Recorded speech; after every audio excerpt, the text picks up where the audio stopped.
नमस्कार साथियों, आप सबका पुनः स्वागत है श्रद्धा एस्ट्रो ज्योतिष में। आज हम लोग कवर करने वाले हैं कर्क लगन की कुंडली में बुध यदि सप्तम भाव में बैठे तो किस प्रकार का फल देते हैं। हम ये भी कह सकते हैं कर्क लगन की कुंडली में मकर राशि के बुध किस प्रकार का फल देते हैं। इससे पहले हम लोगों ने सूर्य, चंद्रमा और मंगल की कंप्लीट वीडियो रिकॉर्डिंग भृगु सरल पद्धति अनुसार चैनल पर अपलोड कर दी है। जो भी व्यक्ति भृगु सरल पद्धति को आधार बनाकर ज्योतिष को सीखना चाहता है, जो ज्योतिष का सबसे कारगर तरीका है, हमारे चैनल में 9 के 9 ग्रहों का 12 अलग अलग लग्न के अलग अलग राशि में फल को जान सकता है। टाइमली अपलोडेशन पाने के लिए बेल आइकन को दबाएं ताकि आपको टाइमली जो भी अपलोडेशन हो रही है वो मिलती रहेगी। आपने चाहे ज्योतिष की 50 किताबें पढ़ी हों, 100 पढ़ी हों, 500 पढ़ी हों, आपको हर बार कुंडली देखने में दिक्कत होती है, सारे उनके रिजल्ट, उनके एस्पेक्ट्स नहीं समझ में आते हैं। लेकिन यही भृगु सरल पद्धति के जरिए संभव हो सकता है। हम एक प्लैनेट को आधार बनाकर उसके बारे में जो प्लेलिस्ट है पूरी की पूरी देख डालें। ऐसे करते अगर 9 के 9 ग्रहों की सारी प्लेलिस्ट देख लेते हैं तो उसके बाद जब आप कोई कुंडली सामने रखेंगे तो जितनी भी अप्रोचेज आपने लगाई थी अकेले अकेले, वो जब इकट्ठी लगाएंगे तो अपने आप ही सारे के सारे फल खुद ब खुद कुंडली से निकल आएंगे। इससे आसान तरीका कोई भी नहीं है ज्योतिष को सीखने का, तो भृगु सरल पद्धति से ही ज्योतिष के इस कदम को आगे बढ़ाएं। तो ये शुरुआत करते हैं। यहाँ से गिनते हैं 1 2 3 4 5 6 7। सप्तम स्थान में जिसको माना जाता है हमारे पार्टनर का, यानी लाइफ पार्टनर का, और कोई पार्टनरशिप डील, बिजनेस डील, इस प्रकार की व्यापारिक डील, औद्योगिक डील, वो सब भी 7वें भाव से देखी जाती है। 7वां भाव हमारे इंटरनल सेक्सुअल ऑर्गन के बारे में बताता है। यहाँ कोई निशान, कट का निशान या यहाँ पर अंतरंग संबंधों को बताता है। आपका जो संबंध रहेगा आपके पार्टनर के साथ किस प्रकार का रहेगा, ये सब बातें। तो फिलहाल 7वें भाव में 10 नंबर है यहाँ पर। तो 10 नंबर का मतलब है ये मकर है। मकर में जो फेवरेबल प्लैनेट सबसे ज़्यादा है वो होता है मंगल। तो मतलब ये तो बात तय है कि इस राशि का स्वरूप मंगल को बड़ा भाता है।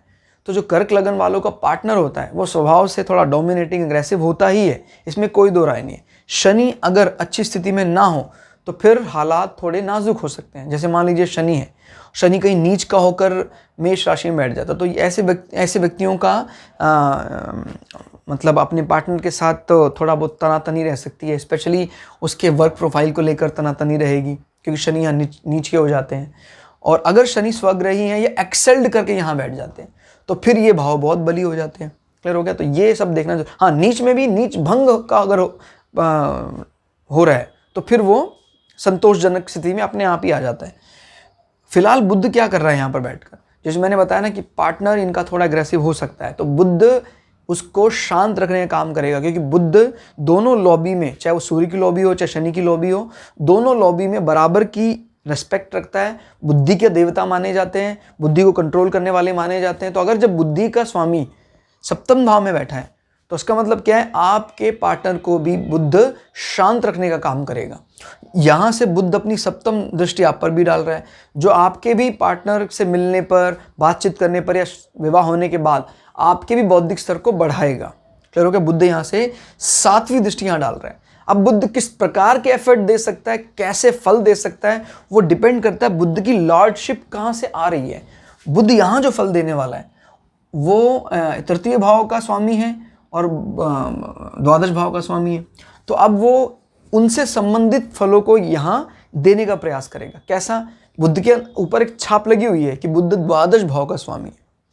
12वें भाव का स्वामी होकर जब बुध सप्तम स्थान में बैठता है तो कहीं ना कहीं फॉरेन लैंड से संबंध बनाता है आपके पार्टनर का। क्लियर हो गया? 5 का हो सकता है कि आपका पार्टनर स्वयं ये इसकी पुष्टि कैसे होगी पूरी तरह से, जब शनि भी स्वयं इनके साथ इन्वॉल्व हो जाता है। जैसे मान लीजिए शनि परिवर्तन राजयोग में यहाँ चला जाता है और बुध यहाँ आ जाता है, तो फिर ये बता रहा है कि आपका पार्टनर फॉरेन लैंड से संबंधित है। हो सकता है उनकी ब्रॉट एंड ग्राउंड अप, जो बड़े हुए हैं वो उनकी पढ़ाई वगैरह पूरी हुई है। क्लियर हो गया? यानी पैदाइशी भी हो सकती है वहाँ की हो, या वहाँ पर वो बड़े पले बड़े हैं, तो फिर वो इस प्रकार के परिवर्तन योग में इन्वॉल्व होगा। दूसरा, अगर बुध इस प्रकार से बैठा हुआ है तो बुध ये भी पुष्टि कर रहा है कि भाई आप अपने कम्युनिकेशन, संचार, आपका पार्टनर का संचार, क्योंकि बुध अभी किस प्रकार के फल देगा ज़्यादा, जहाँ का वो लॉर्डशिप है, तो वो बुध इस समय इस प्रकार के फल यहाँ देगा। यानी बुध एक तो होता है नेचुरल उसका कारक है, इस पर कोई बाइसिंग नहीं है। तो अगर बाइसिंग ना होती तो बुध का जो है बुद्धि से संबंधित चीज़ें और स्किन डिजीज या अगर फेवरेबल है अच्छी स्किन ये सब देगा, लेकिन बुध भूलना नहीं चाहिए हमें कहीं से होकर यानी कहीं की लॉर्डशिप लेकर यहाँ बैठा हुआ है।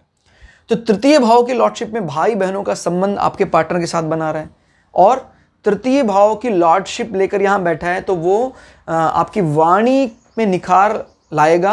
आपके पार्टनर के बाद आपकी फॉर्मल कम्युनिकेशन और ज़्यादा इंप्रूव हो जाएगी। क्लियर? क्योंकि देखिए हम जब किसी के साथ मिलते हैं, हमारा जीवन में विवाह होता है, मिलन होता है, तो कहीं ना कहीं अच्छे गुण एक्सचेंज होते हैं, बुरे गुण एक्सचेंज होते हैं, तो गुण एक्सचेंज होते हैं, इसमें कोई दो राय नहीं है। प्लैनेटरी मोशन ये बताती है कि किस प्रकार के गुण एक्सचेंज हो रहे हैं, बुरे या अच्छे। तो फिलहाल ये बात बता रहा है कि आपके तीसरे भाव को बढ़ाने में भी इसने अहम भूमिका निभाई है। क्लियर? और ये अपने से कितने पर बैठा है ये भी जरूर देखना। 1 2 3 4 5 बुध आपको विवाह के बाद विद्या संबंधी ज्ञान देगा। किस प्रकार के वो देगा, वाया क्या होगा? वाया क्या है? 1 2 3 4 5 5 number is what? Certification, sudden gain, और 5 नंबर इज व्हाट?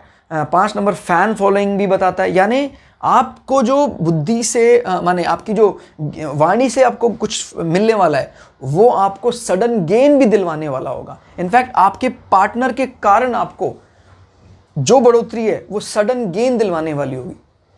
क्लियर हो गया? तो ये ओवरऑल इज बहुत अच्छा माना जाएगा। क्लियर? तो ये बात ध्यान रखनी है कि किस हाउस से कितने नंबर पर बैठा है और क्या मतलब कहाँ की क्वालिटी लेकर बैठा हुआ है। अब यहां से देखते हैं 12वें भाव का स्वामी। 1 2 3 4 5 6 7 8 अपने से 8 होकर सप्तम स्थान में बैठा है 12वें की क्वालिटी लेकर। तो 12वां भाव क्या होता है? दूरस्थ स्थान, फॉरेन लैंड, चरण आपका व्यय किस प्रकार का होगा, आपका फाइनल मोक्षा पार्ट बताता है।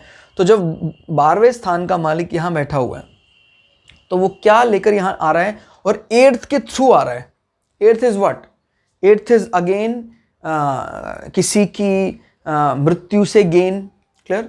तो बात बता रहा है कि कोई फॉरेन लैंड में कोई इस प्रकार का आपका संबंध है पार्टनर का, इसमें कोई दो राय नहीं है कोई, और उनसे आपको कभी भविष्य में अचानक कुछ ऐसा फ़ायदा, इनके कोई संबंध ऐसे रहे होंगे तो वहाँ से कहीं ना कहीं किसी के मृत्यु के बाद अचानक फ़ायदा दिलाने वाला होगा, इसमें कोई दो राय नहीं है। याद रखिए कनेक्ट कर रहा है 1 2 3 4 5 6 7 8।